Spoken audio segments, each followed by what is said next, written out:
kita punya satu lagu judulnya Hitung Berkatnya. Pemazmur seperti mengajak saya untuk takjub. Kita itu dikejutkan oleh keadilan Allah dan kita itu santai terhadap cinta kasih Allah.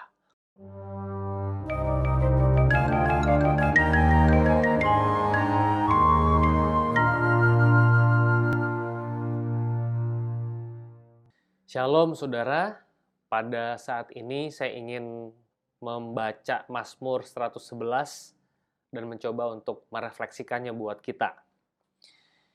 Lembaga Alkitab Indonesia memberikan judul Kebajikan Allah.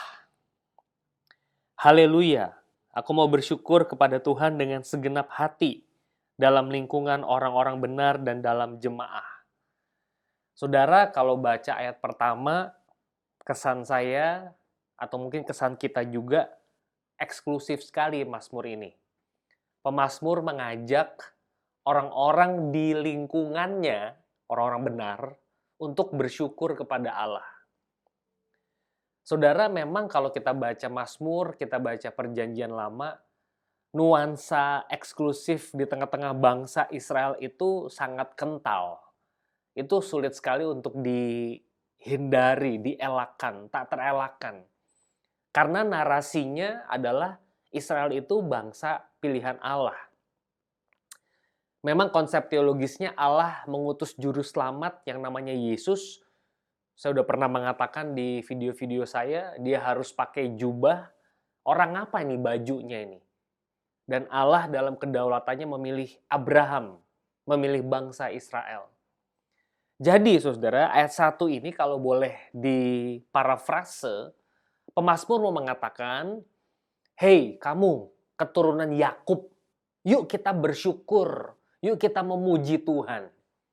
Kamu tahu kan kebaikan-kebaikan Tuhan sama kita bangsa pilihannya? Yuk kita bersyukur, kita memuji Tuhan. Ya kalau memang dikatakan keturunan Yakub yang baper itu adalah keturunan Esau. Ya, seperti ada doktrin predestinasi di dalamnya. Allah itu memilih. Ya. Konten ini, tayangan video ini tidak akan membahas itu, tapi saya mau kita itu masuk di dalam ajakan pemazmur. Kita sebagai church, Perjanjian Baru, gereja, Perjanjian Lama Israel. Kita keturunan rohani dari Yakub. Yuk, hai yang mengenal Tuhan, yuk kita memuji Dia. Yuk kita bersyukur kepadanya. Itu ajakan si pemazmur. Besar perbuatan-perbuatan Tuhan layak diselidiki oleh semua orang yang menyukainya. Agung dan bersemarak pekerjaannya, keadilannya tetap untuk selamanya. Perbuatan-perbuatan Tuhan itu besar dan layak diselidiki. Layak diinvestigasi. Ini seperti kita nonton film detektif gitu ya. Kamu sampai di sini jam berapa? Sama siapa kamu di sini? Kamu dari tempat ini mau kemana? Berapa lama kamu di sini? Mengapa kamu ke sini? Kenapa kamu pakai baju ini?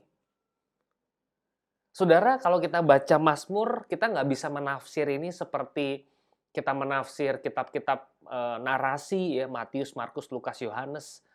Mazmur ini adalah kitab puisi. Puisi itu adalah ungkapan atau ekspresi dari esensi yang ada di dalam pemazmur. Pemazmur tuh punya satu rasa takjub kepada Allah.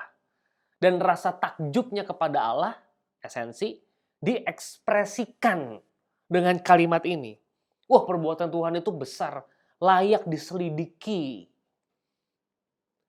Kalau kita warga GKI, kita punya satu lagu judulnya Hitung Berkatnya.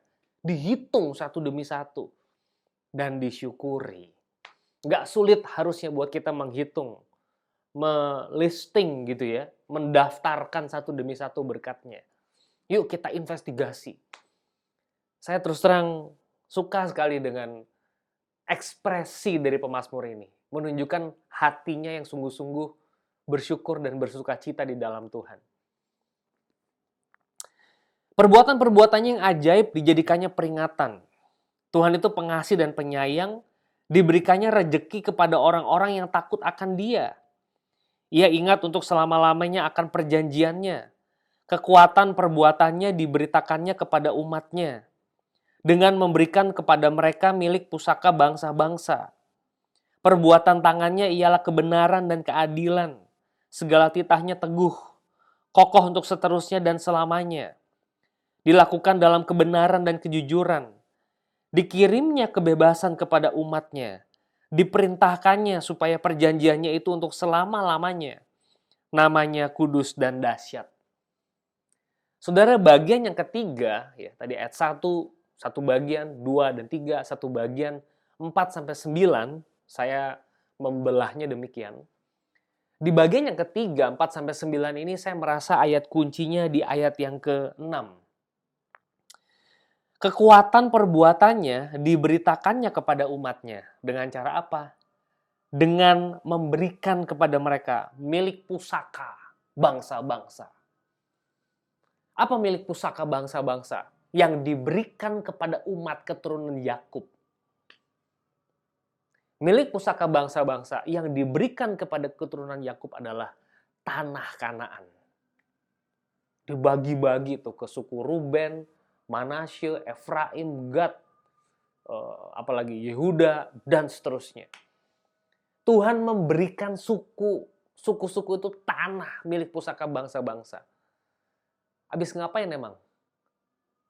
Mereka habis diperbudak di Mesir. Nggak punya apa-apa. Jadi punya segalanya.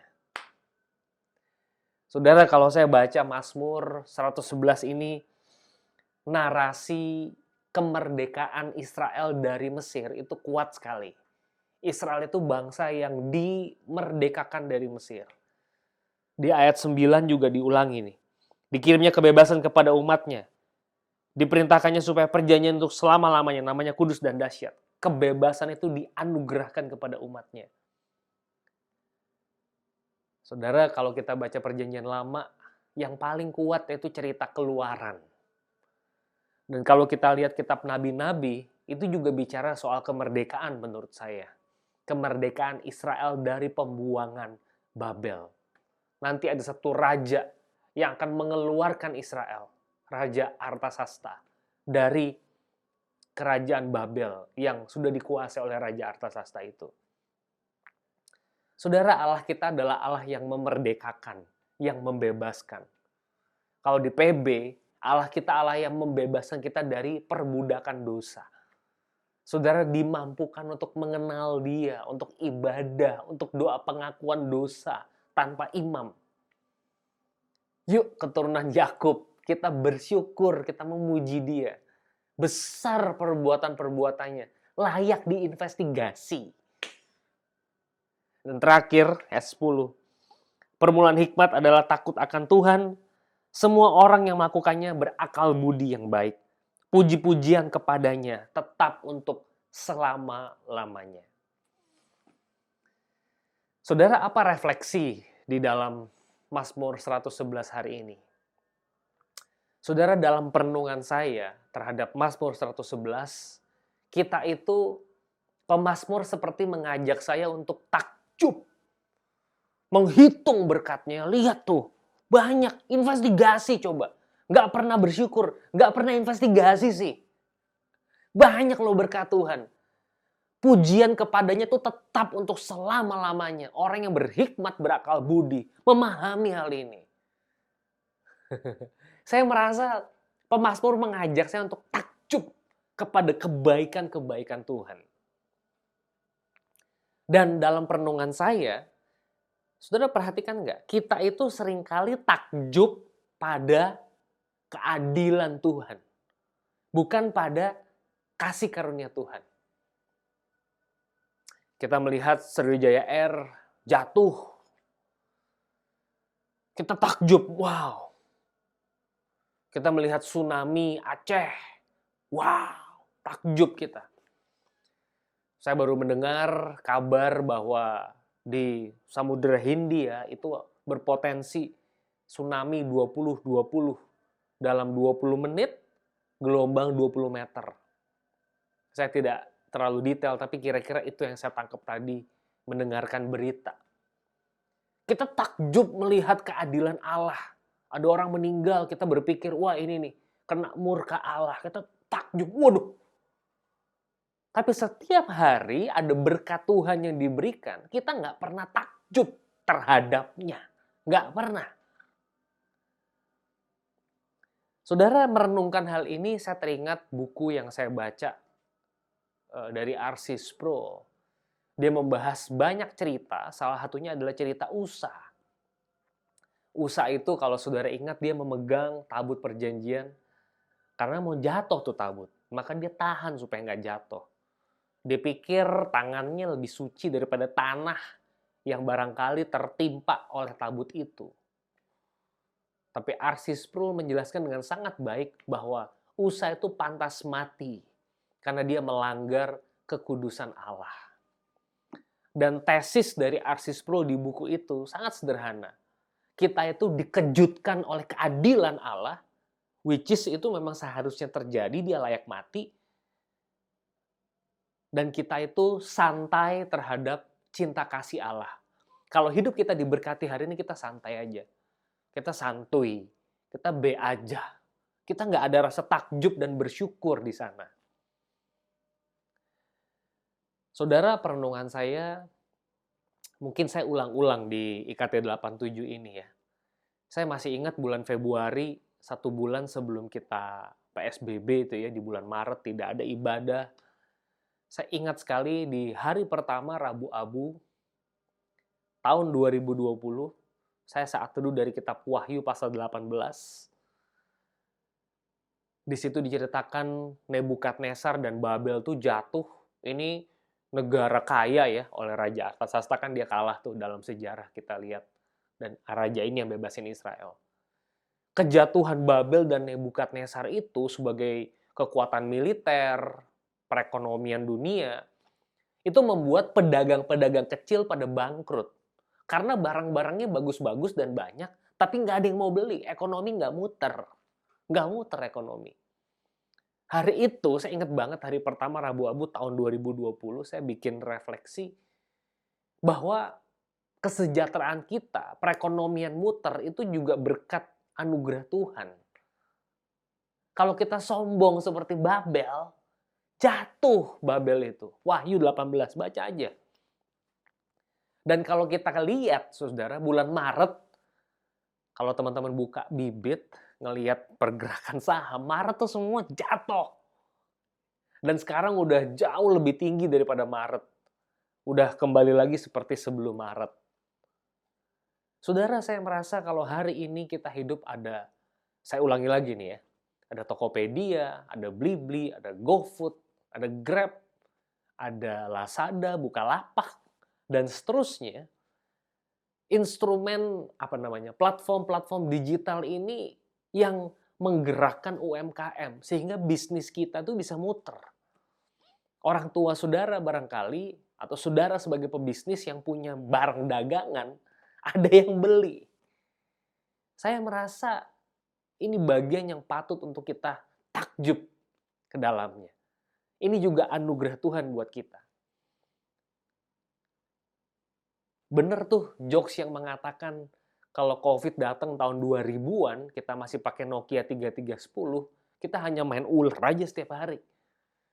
Kita nggak punya Tokped, kita nggak punya Gojek. Wah, saudara, saya hanya ingin berkata di akhir video ini, pandemi COVID-19 tidak membuat kita kekurangan alasan untuk bersyukur kepada Tuhan.